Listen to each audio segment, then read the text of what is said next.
Sanibonani guys, welcome back to my YouTube channel, your YouTube channel, our YouTube channel. Yethu sonke, zonke bonke. Sondelani wengani kwethu. Today we're speaking about Untiki Mazwai, who's a poet and also happens to be an artist and a younger sister of Thandiswa Mazwai. Uyingoma wen, uyingoma wen, uyingoma. Yes. Lo ke itadwabu lo aphinde utadwaba duma kwibhongo muffin. That's a scoop. I don't remember Ntiki Mazwai's famous song. If you remember Ntiki Mazwai's famous song, please write it down. I think, but she had a famous song. It's not even raining, it's pouring. So Ntiki, you know.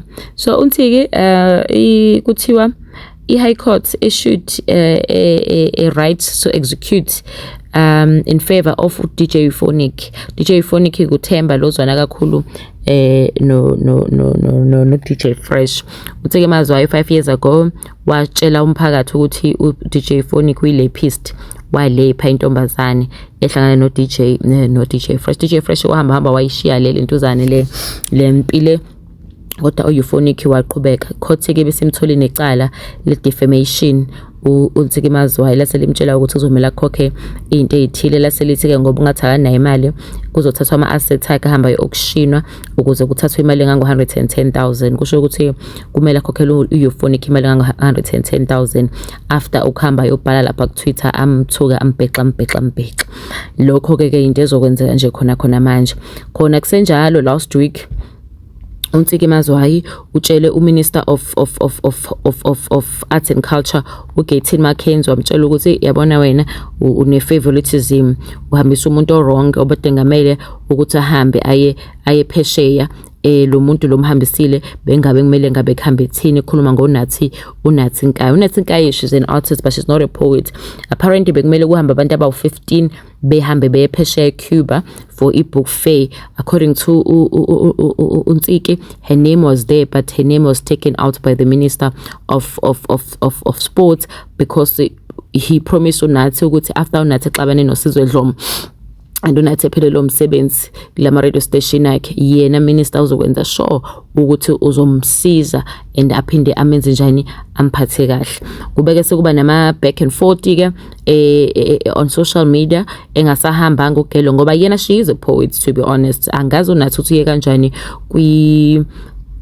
kuhambo liyaphesheya khokhelwa 18 imali zethu zentela aye kodwa engabe poet, maybe wayezwe as a MC but akusho kanjalo. So ke uNathi kube sa-accuse ke ulentuzane uMinister wamtshela ukuthi uyabona wena lento yakho ukuthi uzosifida abantu abathandwa wena, thina sine talent ngempela sihleli manje sihambanga. Waphinde wablame uMinister ngokuthi ubuyisele igroup yakudala ukuthi uJamal eyawina lapha ngoma pop stars labo ke Jamal amakhaladi. So accuse ke uGayton McKenzie ukuthi obviously you looking after your community because they amakhaladi. Kuthiwa nje since ethathe over uMinister lo leya group ke sibuyile nama ngisabazi bayantaza bayacula kodwa abana leculo basanalo loculo lelo ukuthi love me for me kuthiwa bayaperforma kuma-galadine department, kuthiwa bahlezi bekhona entweni zema-department, kuthiwa banikezwe imali, they always around. Nathi asked Untiki Mazwai asked ukuthi benzani baphila ngani. uNathi kube sethi yabona ke mina ntombazane ngiyokubopha nangempela kuNathi ngathi ube sebhalela ama-lawyers akhe into ethile. Wathi kusenjalo ulentuzane esabheka uNathi uNtiki wathi uMinister wa-Home Affairs, hayi ntombazane nami ngiyakufaka abameli. Usho ukuthi ke njengamanje yo kunzima. Wavele washaya ingqemphotho kulentuzane uGelzo uNtiki wathi cha uyathanda ukuthi ucela ukuxolisa. Kusho ukuthi njengoba esexolisa nje sebemthreatenishile. Wathi I would like to sincerely apologize for my recent post. Upon further consideration, I realized that the comments made were not only inappropriate but may have caused unnecessary harm and confusion.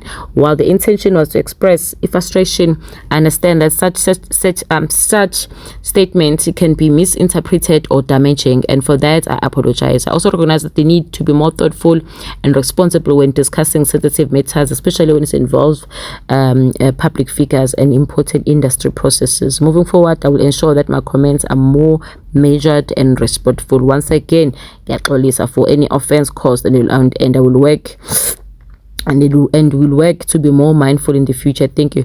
Wathatha kunathi le statement was post again, what if fuck around and then you're gonna find out. Don't play my name.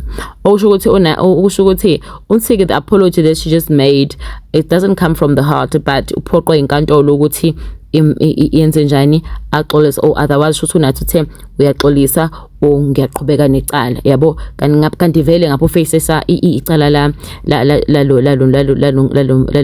DJ lo aselithethe. And we know now these days in South Africa ukuthi we really being arrested, bayaboshwa ngempela, almost as behind bars, like for real, bruh, real for nothing. Kuyaboshwa njengamanje, iyaboshelwa lento yokubhala, iyaboshelwa lento yokuvela utweet, and baboshwa lapha ku-Twitter, hayi ukukhuluma, baboshwa lapha ku-Twitter, bavele nje abhale, umuntu athathe ayise enkantolo.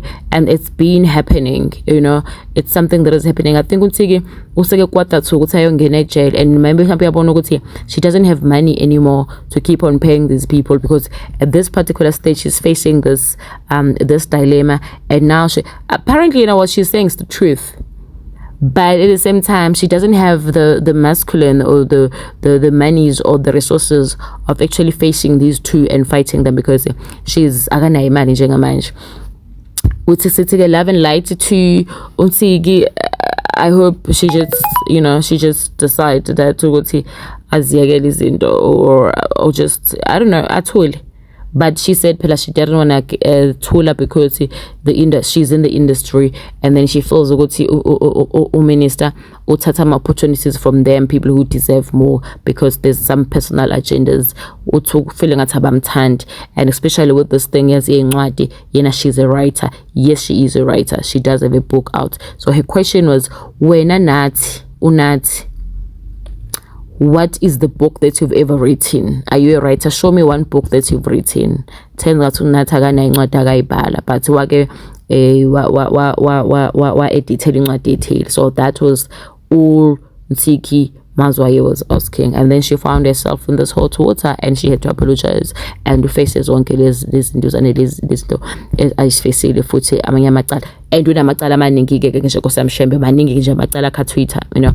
Let me know, what do you think of Nsiki Mazwayo? Do you think she must just calm down and stop being out there and speaking, or she must continue stand or fight for the truth? Is it worth it to fight for the truth in this world, that this woman?